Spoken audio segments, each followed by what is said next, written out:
नमस्कार प्यारे साथियों, स्वागत और अभिनंदन आप सभी का आपके इस डिजिटल लर्निंग प्लेटफॉर्म पर। राजस्थान ज्योग्राफी की क्लास है। राजस्थान डेली डोज आपको मिलता रहता है। कल अपन बात करेंगे, बात करे थे अपन ने राजस्थान की स्थिति और विस्तार की। ठीक है, वो क्लास आपने नहीं देखी है तो जा करके देख लीजिएगा। ठीक है, प्लेलिस्ट आपको मिली हुई है या फिर डिस्क्रिप्शन में उसका लिंक मैं दे दूंगा, वहां से जा करके आप उस क्लास को देख सकते हैं। ठीक है, आज अपन बात करेंगे राजस्थान की जलवायु की, मानसून तंत्र और जलवायु की। ठीक है, कुछ कुल 30 प्रश्न होंगे, सभी के सभी विगत परीक्षाओं में पूछे गए प्रश्न है, क्योंकि यहाँ से एक प्रश्न आपको एग्जाम में जरूर देखने को मिलता है, राजस्थान का कोई सा भी एग्जाम हो। ठीक है, तो देखिएगा, शुरुआत करते हैं आज की क्लास की। सामान्यतः राजस्थान को कितने जलवायु क्षेत्रों में विभाजित किया जाता है? ये प्रश्न भी काफी ज्यादा इंपॉर्टेंट है। ठीक है, सामान्यतः राजस्थान को कितने जलवायु क्षेत्रों में विभाजित किया जाता है? तो याद रखना मित्रों, राजस्थान को 5 जलवायु क्षेत्रों में विभाजित किया गया है। अब वो 5 क्षेत्र कौन कौन से हैं? तो याद रखना साथियों, पहला है शुष्क जलवायु प्रदेश। शुष्क जलवायु प्रदेश। दूसरा क्षेत्र है अर्ध शुष्क जलवायु प्रदेश। अर्ध शुष्क जलवायु प्रदेश। तीसरा है मित्रों उप आर्द्र जलवायु प्रदेश। उप आर्द्र जलवायु प्रदेश। ठीक है, और चौथा कौन सा है? आर्द्र जलवायु प्रदेश। आर्द्र जलवायु प्रदेश। और पांचवा है मित्रों अति आर्द्र जलवायु प्रदेश। ये वो 5 जलवायु प्रदेश है मित्रों, आपको याद रखना है। ठीक है, पांचों को आपको अच्छे से याद रखना है। चलिए, अगला जो प्रश्न है वो अपन देखते हैं। नेक्स्ट है, राजस्थान की कौन सी जलवायु नहीं पाई जाती, यानी कि राजस्थान में किस प्रकार की जलवायु नहीं पाई जाती? पहले तो आप याद रखिएगा मित्रों, राजस्थान में 5 प्रकार की जलवायु पाई जाती है, जिसकी अपन ने बात करी थी।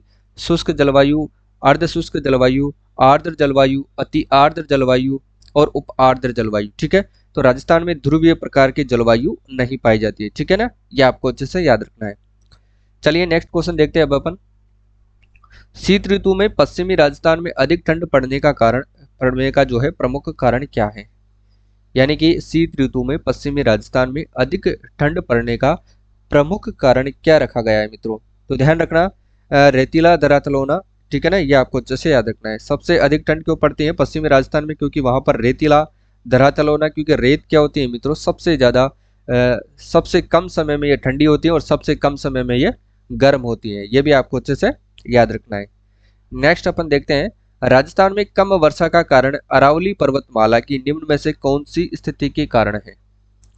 देखिएगा, राजस्थान में कम वर्षा का कारण अरावली पर्वतमाला की निम्न में से कौन सी स्थिति के कारण है? इसका देखिएगा साथियों, मानसून के समानांतर होना। बिल्कुल सही है, ऑप्शन ए राइट आंसर है। क्योंकि देखिएगा, इस प्रकार से अपने राजस्थान का जो मैप है ये आपको याद रखना है। इस प्रकार से जो राजस्थान का मैप है मित्रों, ठीक है, और इस प्रकार से अपनी अरावली पर्वतमाला है, ये आपको याद रखना है। अब जब मानसून दक्षिण पश्चिम जो मानसून होता है वो इस प्रकार से जाता है, और ये याद रखना मित्रों किस प्रकार से गुजर जाता है, अरावली के समानांतर होने के कारण यहाँ पर जो है वो वर्षा कम हो पाती है। ठीक है, इतना आपको याद रखना है। क्लियर है? तो ऑप्शन ए इसका राइट आंसर हो जाएगा, यानी कि इसका मानसून के समानांतर होना। अगला देखिएगा, नेक्स्ट है, निम्नलिखित में से माउंट द्वारा लाभार्थी फसल कौन सी है? माउंट जो वर्षा होती है, माउंट वर्षा होती है, पहले तो आपको ये बताना है कि ये जो माउंट वर्षा होती है साथियों किस कारण से होती है? तो माउंट याद रखना पश्चिमी विक्षोभों के कारण से होती है। पश्चिमी विक्षोभों के कारण से ये होती है। ठीक है, पश्चिमी विक्षोभों के कारण से होती है माउंट वर्षा। ठीक है, यानी कि इसको बोलते हैं अपन चक्रवातीय वर्षा भी कहते हैं। चक्रवातीय जो वर्षा होती है ये भी आपको याद रखना है। ठीक है ना, तो माउंट द्वारा जो वर्षा होती है, और ये कब होती है? सर्दियों के अंतर्गत ये वर्षा होती है। और इससे लाभार्थी जो फसल कौन सी नहीं है? तो याद रखना साथियों वो है मूंगफली। मूंगफली इसके द्वारा लाभार्थी फसल नहीं है, जबकि चना, गेहूं और सरसों ये तीनों इसके द्वारा लाभार्थी फसलें हैं। ठीक है, ये भी आपको अच्छे से याद रखना है। चलिए अगला जो क्वेश्चन है अपन देखते हैं। देखिएगा, अगला प्रश्न है, भारत में उपलब्ध निम्न परिस्थितियों में से राजस्थान में सर्वाधिक रूप में उपलब्ध हैं, ये आपको बताना है। देखिएगा, देखिए भारत में उपलब्ध निम्न परिस्थितियों में से राजस्थान में सर्वाधिक रूप से क्या उपलब्ध है, तो वर्षा में बहुत अधिक विषमता, वर्षा में बहुत अधिकतम जो विषमता है वो राजस्थान के अंतर्गत सर्वाधिक रूप से उपलब्ध है। यानी कि वर्षा की जो अनियमितता भी है, विषमता भी है, यहाँ पर वर्षा हो जाती है, नहीं होती है, होती है तो बहुत गजब हो जाती है, नहीं होती है तो बिल्कुल नहीं होती है। ठीक है, तो ये यहाँ की जो विषमता है वो यहाँ पर पाई जाती है। नेक्स्ट क्वेश्चन है कि राजस्थान में सर्दी की बरसात क्या कहलाती है, यानी कि शीत ऋतु के अंतर्गत जो वर्षा होती है उसे अपन किस नाम से जानते हैं, तो याद रखना मित्रों, मावट के नाम से जानते हैं। ठीक है ना, राजस्थान के अंतर्गत जो शीत ऋतु में जो वर्षा होती है उसे अपन मावट के नाम से जानते हैं। और ये वर्षा याद रखना साथियों, दिसंबर से जनवरी के मध्य में ये वर्षा होती है। ठीक है, दिसंबर और जनवरी इन महीनों के अंतर्गत ये वर्षा होती है, ये भी आपको याद रखना है साथियों। और याद रखना ये होती है किससे, पश्चिमी विक्षोभों के कारण से ये वर्षा होती है, ये भी आपको याद रखना है। पश्चिमी विक्षोभ कहो या फिर पश्चिमी चक्रवात कहो, इनके कारण से जो है ये वर्षा होती है, ये भी आपको याद रखना है। ठीक है ना, चलिए याद रखना साथियों, बाउंड से कौन कौन सी फसलें लाभान्वित नहीं होती है, याद रखना एक तो है अभी अपन ने देखा था मूंगफली, मूंगफली के साथ साथ एक फसल और है साथियों, वो है कपास। ये दोनों फसलें जो है माउंट के द्वारा लाभान्वित नहीं होने वाली फसलें हैं। ठीक है, ये भी आपको अच्छे से याद रखना है। और देखिएगा, ये उत्तर पश्चिमी हवाओं के कारण से जो है ये वर्षा होती है। कौन सी, माउंट, उत्तर पश्चिमी हवाओं के कारण से। देखिएगा, उत्तर पश्चिमी हवाओं के कारण से जो सर्दियों के अंतर्गत वर्षा होती है उसको अपन कहते हैं माउंट कहा जाता है। ठीक है, यह भी आपको अच्छे से याद रखना है। क्लियर है, चलिए अगर अपन देखते हैं साथियों इनकी जो पश्चिमी विक्षोभों की, चले एक बात और बता दें, पश्चिमी जो विक्षोभ है साथियों इनकी उत्पत्ति कहाँ से होती है, पश्चिमी जो विक्षोभों की उत्पत्ति होती है, ये इनकी जो उत्पत्ति है वो कहाँ से होती है, ये भी आपको याद रखना है। तो ध्यान रखना साथियों, इनकी जो उत्पत्ति होती है भूमध्य सागर, भूमध्य सागर तथा कैस्पियन सागर। ठीक है, तथा कैस्पियन सागर से इनकी जो है उत्पत्ति होती है, यह भी आपको याद रखना है, कैस्पियन सागर। क्लियर है, और इन्हीं को अपन कहते हैं साथियों भूमध्य सागर से उत्पन्न होने के कारण, याद रखना इसको कहते हैं भूमध्य सागरीय चक्रवात, इनको कहा जाता है। ठीक है, भूमध्य सागरीय चक्रवात।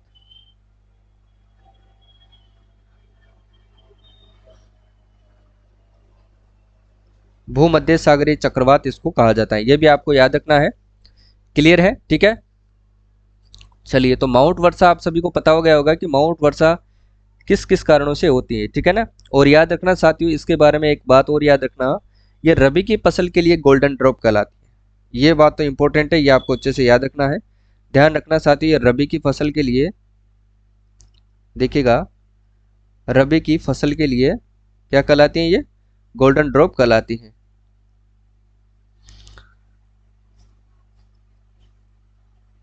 गोल्डन ड्रॉप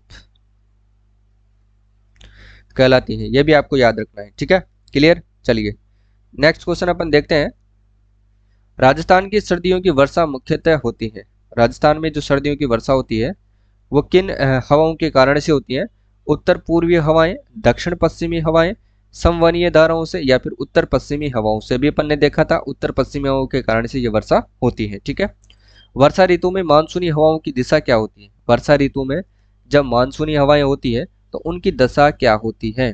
देखिएगा, वर्षा ऋतु में मानसूनी हवाओं की जो दिशा होती है वो क्या होती है मित्रों, ये भी आपको बताना है। देखिएगा, तो याद रखना भी अपन ने देखा था दक्षिण पश्चिम से उत्तर पूर्व की ओर, दक्षिण पश्चिम से लेकर के उत्तर पूर्व की ओर जो है इनकी दिशा होती है, इस प्रकार से ये आपको अच्छे से याद रखना है। ठीक है, क्लियर है, जो कि अरावली पर्वतमाला के समानांतर है।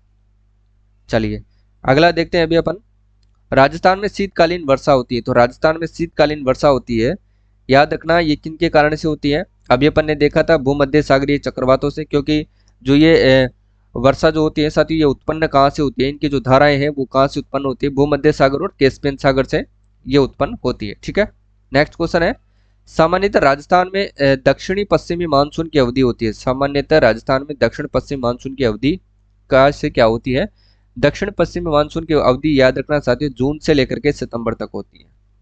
ठीक है, दक्षिण पश्चिमी मानसून की अवधि होती है जून से सितंबर।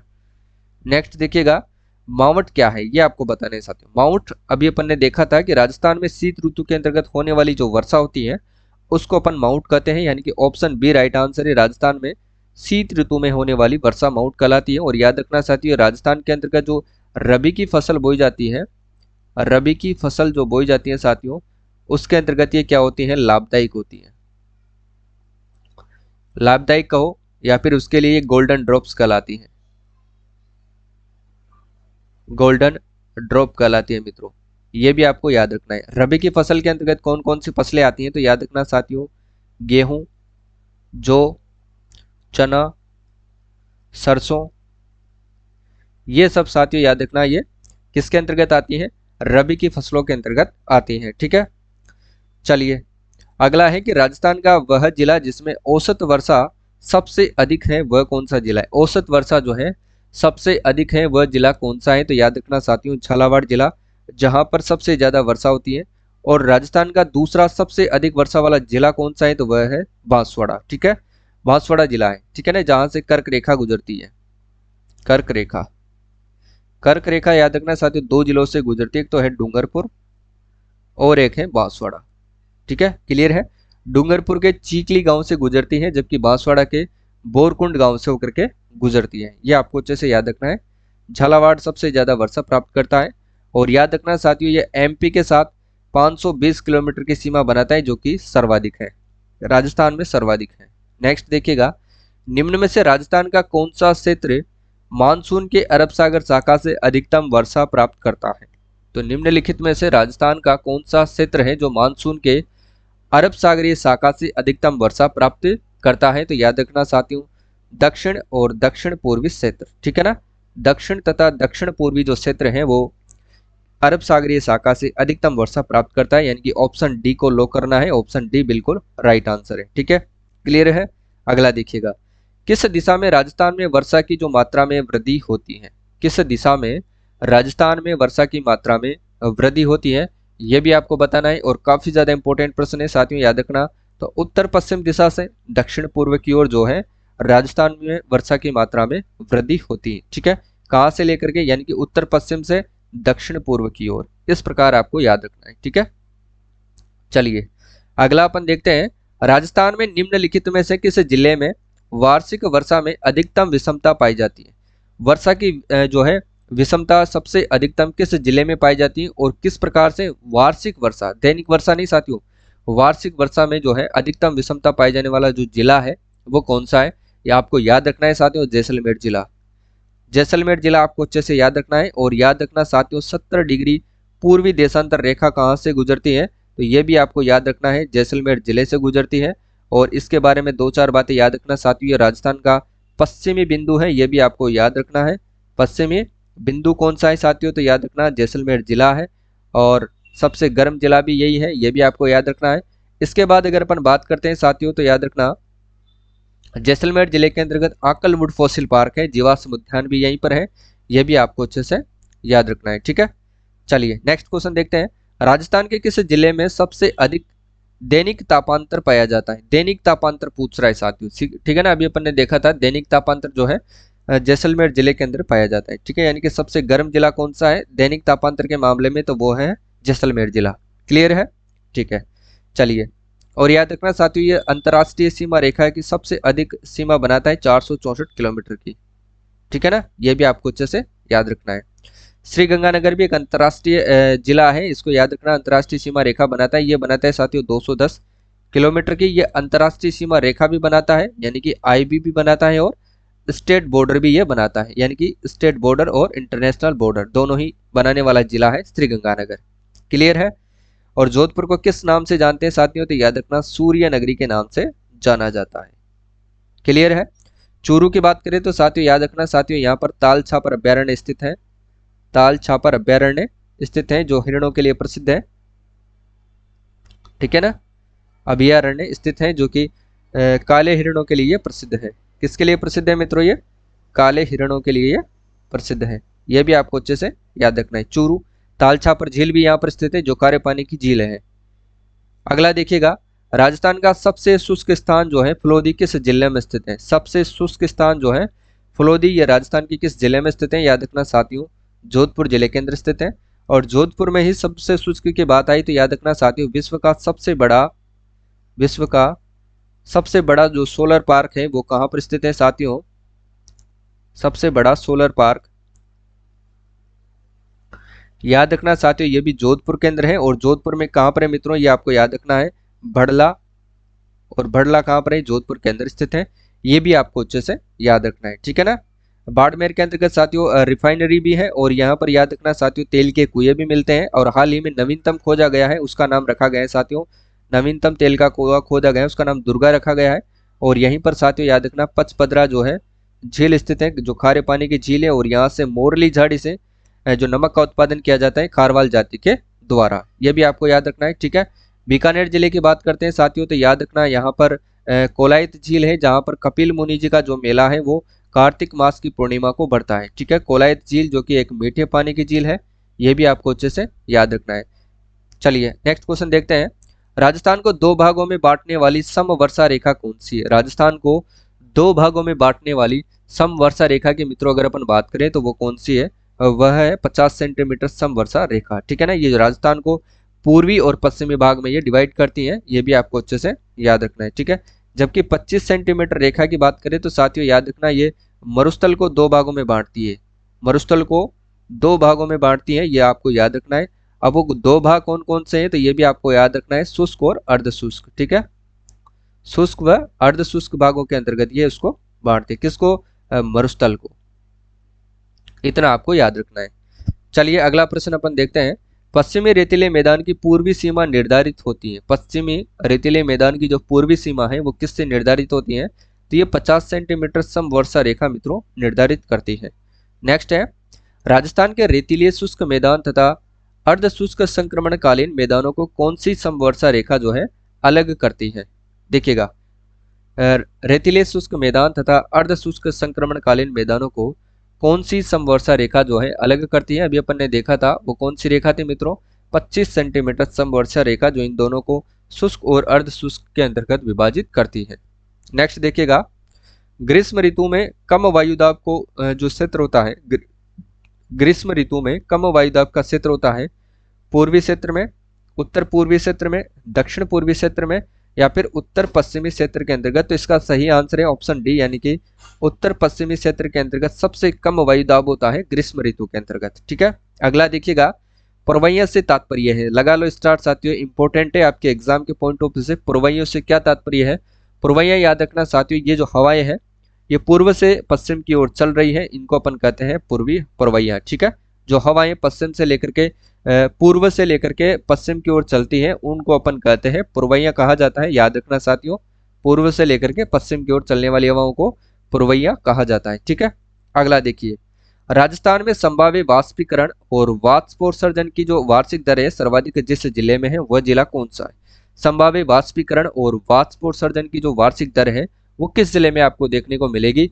इसका सीधा सा आंसर है याद रखना साथियों, जैसलमेर जिला। बिल्कुल भटकना नहीं है, कौन सा है? जैसलमेर जिला, ठीक है, याद रखना है साथियों। डूंगरपुर जिला अभी अपन ने देखा था, कर्क रेखा गुजरती है यहाँ से, आपको याद रखना है।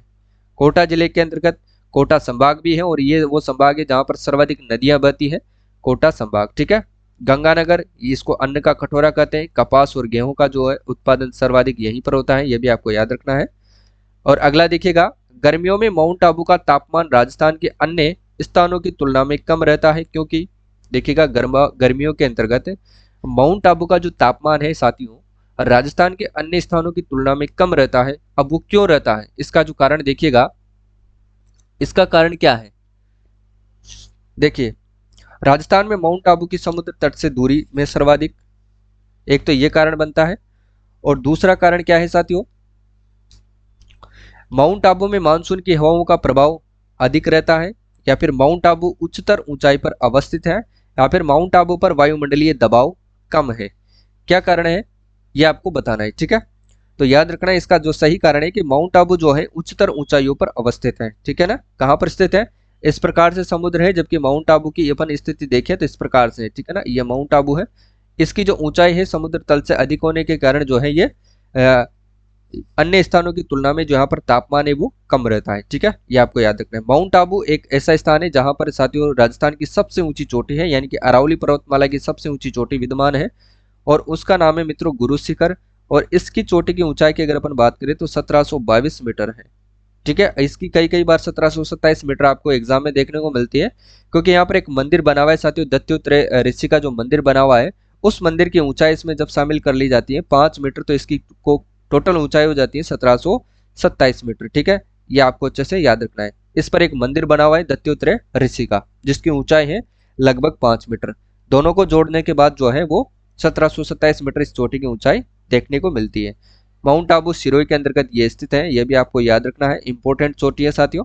नेक्स्ट देखिएगा, जुलाई माह के 999 मिलीबार की समदाब रेखा किन जिलों से गुजरती है। जुलाई माह के 999 मिलीबार समदाब जो रेखा है किन जिलों से होकर के ये गुजरती है, ये आपको अच्छे से याद रखना है। 999 मिलीबार जो रेखा है ये कहाँ कहाँ से गुजरती है, तो जालोर से गुजरती है मित्रों, पाली से और अजमेर से गुजरती है, ठीक है। जालोर, पाली और अजमेर की से गुजरती है, और इसके साथ एक जिला और है मित्रों, इसके साथ एक जिला और आता है, उसका नाम है टोंक जिला। इन 4 जिलों से होकर के ये रेखा गुजरती है, यानी कि ऑप्शन सी बिल्कुल राइट आंसर है। नेक्स्ट क्वेश्चन देखिएगा, लू शब्द से क्या तात्पर्य है। सभी को पता होगा ये प्रश्न, तो शायद सभी को आता होगा कि लू शब्द से क्या तात्पर्य है मित्रों, तो बताइएगा लू शब्द क्या है। थार मरुस्थल में चलने वाली हवाएं, धूल भरी एवं शुष्क हवाएं, जल राशियों से युक्त हवाएं हैं, या फिर साथियों बताइए समगति से बहने वाली हवाएं। तो ध्यान रखना साथियों, धूल भरी एवं शुष्क हवाएं, ठीक है ना। धूल भरी और शुष्क हवाओं का हवाएं जो होती है वो लू कहलाती है। अगला देखिएगा, राजस्थान के किस भाग में सर्वाधिक वर्षा की परिवर्तिता पाई जाती है। राजस्थान के किस भाग में सर्वाधिक वर्षा की परिवर्तिता जो है वो पाई जाती है, वो कहाँ पर पाई जाती है, ध्यान रखना सुदूर यानी कि पश्चिमी भाग के अंतर्गत ये जो वर्षा की परिवर्तिता यानी कि अनियमितता पाई जाती है। अगला है, राजस्थान में धूल भरी आंधियां चलने के लिए आवश्यक दशा कौन सी है। राजस्थान में धूल भरी आंधियां चलने के लिए आवश्यक दशा कौन सी है, ये इंपॉर्टेंट प्रश्न है साथियों, याद रखना, स्टार लगा लीजिए। तो याद रखना है जो इसका सही आंसर होगा संवहनीय क्रियाएं। क्या है, संवहनीय क्रिया इसका राइट आंसर है, ये आपको अच्छे से याद रखना है। क्लियर। अगला देखिएगा, राजस्थान में सर्वाधिक वार्षिक वर्षा की किस स्थान पर होती है। ध्यान रखना, राजस्थान में सर्वाधिक जो वार्षिक वर्षा है वो किस स्थान पर होती है। सर्वाधिक, सर्वाधिक आपसे पूछ रहा है तो याद रखना स्थान आपसे पूछ रहा है मित्रों। जिला पूछे तो झालावाड़ है, जिला अगर आपसे पूछे तो कौन क्या आएगा, झालावाड़ आएगा, ठीक है ना। अगर स्थान आपसे पूछ लिया जाए तो वह स्थान है साथियों माउंट आबू, और माउंट आबू कहां पर है, सिरोही के अंदर स्थित है, ठीक है। ये आपको अच्छे से याद रखना है। शुष्क स्थान कौन सा है, फलोदी। शुष्क स्थान की बात करें तो फलोदी, और ये कहां पर, फलोदी कहां पर है, जोधपुर के अंदर स्थित है, ठीक है। तो आज अपन ने बात करी साथियों राजस्थान के जलवायु से संबंधित यानी कि मानसून तंत्र जलवायु के 30 प्रश्नों की व्याख्यात्मक प्रश्नोत्तरी अपन करेंगे, कर लिए हैं, ठीक है। अब आगे जो पढ़ने वाले साथियों याद रखना, कोपेन, थार्नवेट, इनका जो जलवायु वर्गीकरण है वो अपन कल की क्लास में पढ़ेंगे, ठीक है। मैप के माध्यम से पढ़ेंगे ताकि आपको अच्छे से समझ में आए, इसलिए मैं उस टॉपिक को बिल्कुल अलग आपके लिए सेपरेट लेकर के आऊंगा, वहां से भी प्रश्न आपको देखने को मिलते हैं, ठीक है। तो आज के लिए बस इतना ही, और कल की क्लास आपने नहीं देखा हो राजस्थान स्थिति और विस्तार की तो प्लेलिस्ट में जाइए, या फिर आप डिस्क्रिप्शन में उसका लिंक मैं दे दूंगा, वहां से आप देख सकते हैं, या फिर आप हमारा जो है टेलीग्राम भी आप ज्वाइन कर सकते हैं, वहां पर सारी क्लासों के आपको अपडेट मिलते रहते हैं, आप जाइए ज्वाइन करिए और सारी क्लासेज वहां से आप देख सकते हैं, ठीक है। आज के लिए बस इतना ही, मिलते हैं कल की क्लास में, तब तक के लिए जय हिंद जय भारत।